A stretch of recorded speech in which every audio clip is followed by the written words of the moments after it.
Y pasamos a romper ya el antebrazo, pues, a luxar y romper el antebrazo.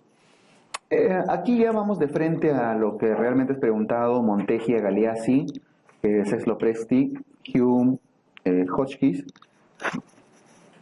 Nos estamos saltando una parte relativamente fácil, que es las fracturas individuales, tanto del radio como del cúbito. Pero las fracturas del radio y del cúbito, tengan la seguridad que no necesitan ni siquiera saberlas. Casi todas las fracturas se manejan de forma general, con las generalidades. Fractura del radio no desplazada, manejo ortopédico. Fractura de radio desplazada, muy desplazada, quirúrgico. Fractura encominuta, quirúrgico. ¿Ya? Fractura expuesta, quirúrgico. O sea, aquí no hay nada adicional. Igual con el cúbito. ¿Ya? El cúbito sí tiene por ahí un datito que más es de medicina legal. Cuando se fractura la diáfisis del cúbito, este es el radio y este es el cúbito, ¿ya? Solo como esquema. Cuando se fractura la diáfisis del cúbito, generalmente, ¿cómo se llama? Es el signo del bastonazo, ¿no? O sea, es generalmente un signo de defensa. Cuando alguien tiene el cúbito, la diáfisis del cúbito fracturado es porque le ha caído un sartenazo, un cucharonazo, algo, y se ha defendido, ¿no? Como se defiende así, y plum, le cae el palazo, ¿ya? Y se fractura la diáfisis del cúbito. En medicina legal se suele decir el que se fracturó el cúbito es el agredido generalmente, ¿ya? Nada más, así que esto no tiene gran ciencia, nada especial en esta parte. Entonces pasamos ya a Monteggia, Galeazzi y Sexlopresti. Todas son luxofracturas. La luxofractura, fractura de luxación de Monteggia, que es la primera que está arriba, recontra preguntado, que es una fractura del hueso del cúbito, una fractura cubital proximal, o sea, cercano al codo, arribita, y luxación de la cabeza del radio hacia adelante, anterior. ¿Cómo se resume esto? ¿Con qué mnemotecnia? ¿Cuál es la mnemotecnia? Sí, es mnemotecnia de estilo Dr. Ortiz. Lleva tu radio de lujo al monte. Tu radio de lujo al monte. ¿Y tu radio de lujo qué significa? Que el radio se luxa. Eso es Monteggia. ¿Y el monte está arriba o está abajo? Está arriba, ¿no? O sea, proximal. Por lo tanto, es una lesión proximal. Luxación de radio, por lo tanto, el cúbito, lo contrario. El cúbito se va a fracturar. Luxación de radio con fractura de cúbito. Eso es Monteggia. Y eso siempre en la parte proximal. ¿Claro? Listo. Acuérdense, siempre su mnemotecnia. Aseguren esas preguntitas. ¿Ya? Bueno, ya un detallito en particular es que la luxación del radio, en este caso de la cabecita al radio, es hacia adelante. ¿Ya? ¿Cuál de estas tres imágenes es Monteggia? La del medio. Ahí está. Luxación en la parte proximal, entonces, Monteggia. Luxación de la cabeza del radio hacia adelante y fractura del cúbito, pero ambos en la parte proximal. ¿Ya? Muy bien. Por lo tanto, Galeazzi es lo contrario. Todo lo contrario. Si en Monteggia el radio se luxó, en Galeazzi, ¿cómo va a ser? El radio se va a fracturar.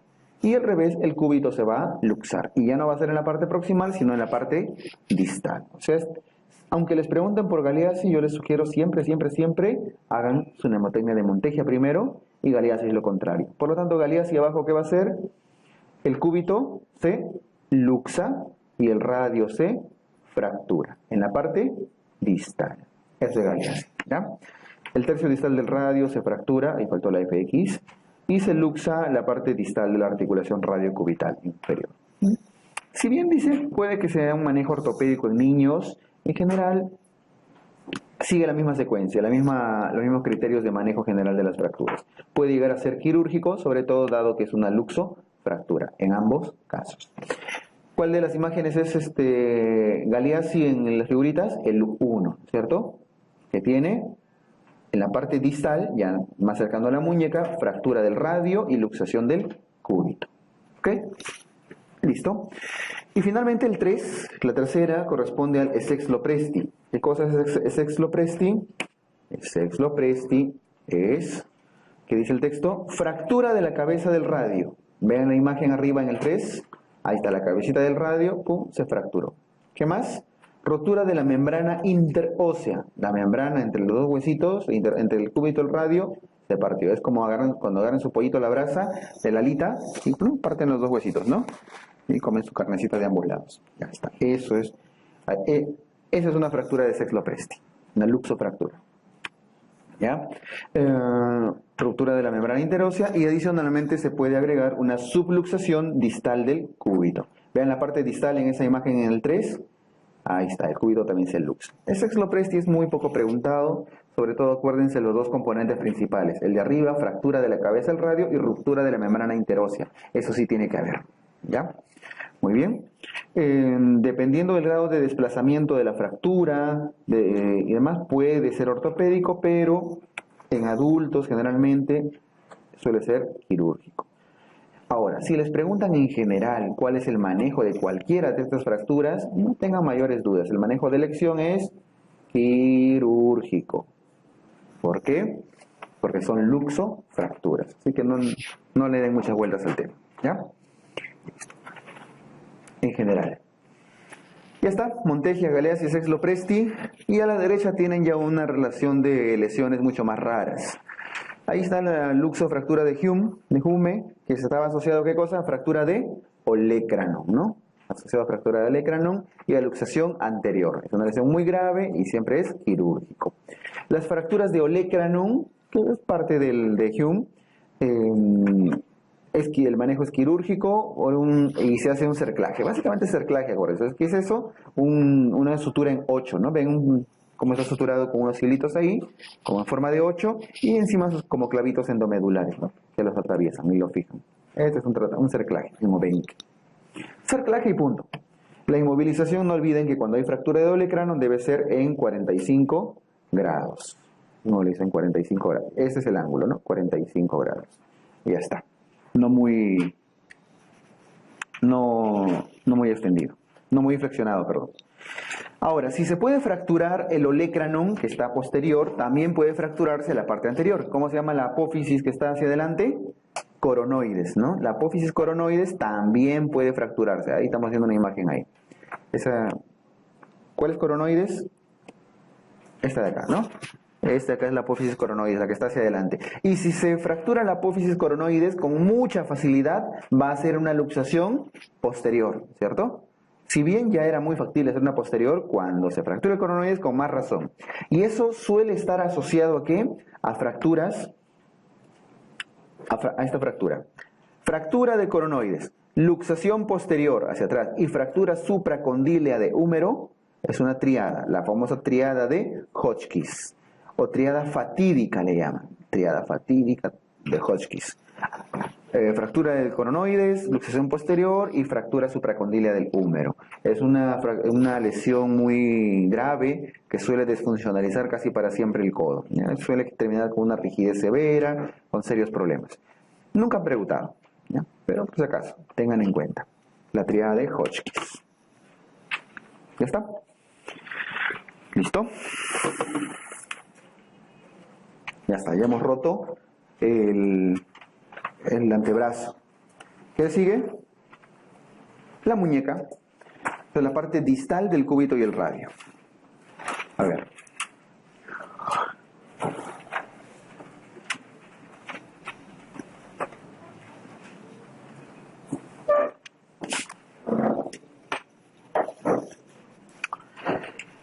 En la parte distal del cúbito y el radio tenemos la muñeca, ¿cierto? Y aquí básicamente dos lesiones. La fractura de Coles y la fractura de Goyrand-Smith, principalmente.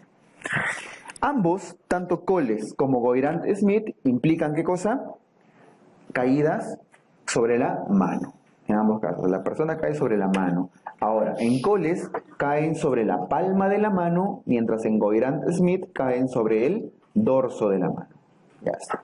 La palma y el dorso. En ambos casos, tanto Coles y Goyrand-Smith son fracturas intra o extraarticulares.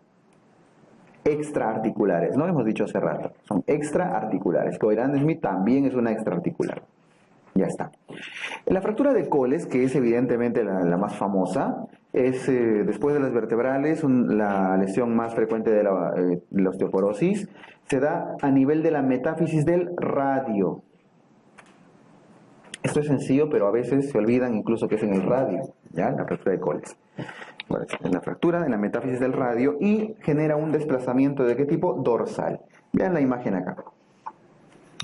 Esto es importante de la imagen dorsal. Es una caída sobre la mano. Ya vamos a hacer un esquema. Este es el radio, ¿ya? Cae sobre el carpo y el carpo está conectado con el metacarpo y las falanges, ¿no? Es una caída sobre la palma de la mano.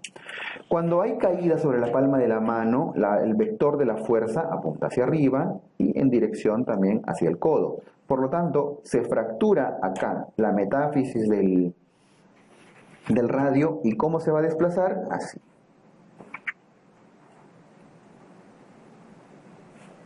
Así, ¿no? Ahí está.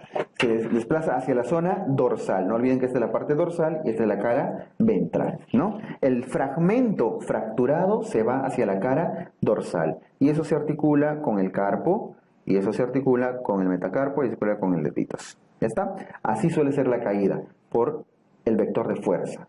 Si el paciente ya va a la consulta, ¿cómo lo van a encontrar? Pues ya también con el brazo estiradito, van a encontrar así.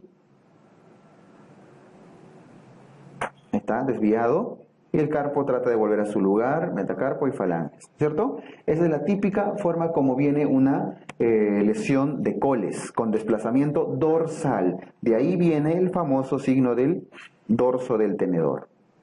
Es un tenedorcito, ¿no es cierto? Ahí está, volteadito. Bueno, háganse la idea. Parece un tenedor así, boca abajo. ¿Ya? Entonces, la característica más frecuente de Coles es precisamente esa, desplazamiento o desviación dorsal. No solo dorsal, sino también radial, o sea, hacia el lado radial. Entonces, de ahí vienen sus dos signos más conocidos. El desplazamiento dorsal va al famoso signo de dorso de tenedor, y el desplazamiento radial hacia un ladito da el signo de la bayoneta. El signo de la bayoneta. ¿Ya? ¿Listo? Es una fractura es más frecuente en los casos de osteoporosis, genera precisamente una leve desviación radial, una leve supinación, un dato ya muy rebuscado, no necesariamente importante, pero sobre todo dorsal y radial, acuérdense. ¿Ya? ¿Cuál es la complicación más frecuente de la fractura de Coles? La lesión del nervio mediano. Lesión del nervio mediano. El tratamiento suele ser aquí ortopédico, la maniobra de Malgame, para reducir una fractura de Coles.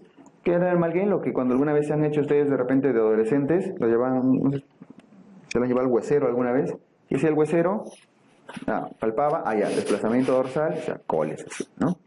O sea, traccionaba, presionaba, si el desplazamiento era dorsal, pues lo presionaba hacia abajo, ¿no? Crack. Y te gritaban de dolor. Como era medio radial la desviación, también lo llevaba hacia la zona cubital. O sea, los enderezaba, pero siempre traccionando.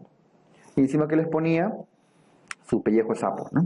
En vez de yeso, nos envolvía, le pasaban su árnica, su parche león y esas cosas que había antes. Entonces hacían los hueseros hacían eso, su reducción de Malgame. Y finalmente, ¿cuánto tiempo tenían su pellejo de sapo, o sea, su yeso? 6 semanas. Esto sí está descrito, les han preguntado en reciente el año pasado. El yesito en Coles es por 6 semanitas, ¿ya? Si ya le preguntaron exactamente el año pasado, ya no lo van a hacer este año. Pero bueno, es importante. Ya está, eso es Coles.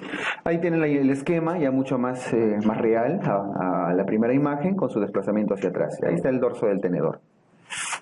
Ya, no voy a dibujar el tenedor porque sale mal. Y la otra lesión es la de Goyrand-Smith. Goyrand-Smith ya no es sobre la palma, sino sobre el dorso. O sea, así, ¿no? Sobre la mano, sobre el dorso de la mano. Eso simplemente lo contrario. Genera un desplazamiento ya no dorsal, sino ventral. ¿Cómo está la mano? Así, como la imagen de abajo.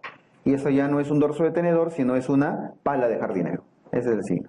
Pala de jardinero. O sea, más o menos así. Ya está.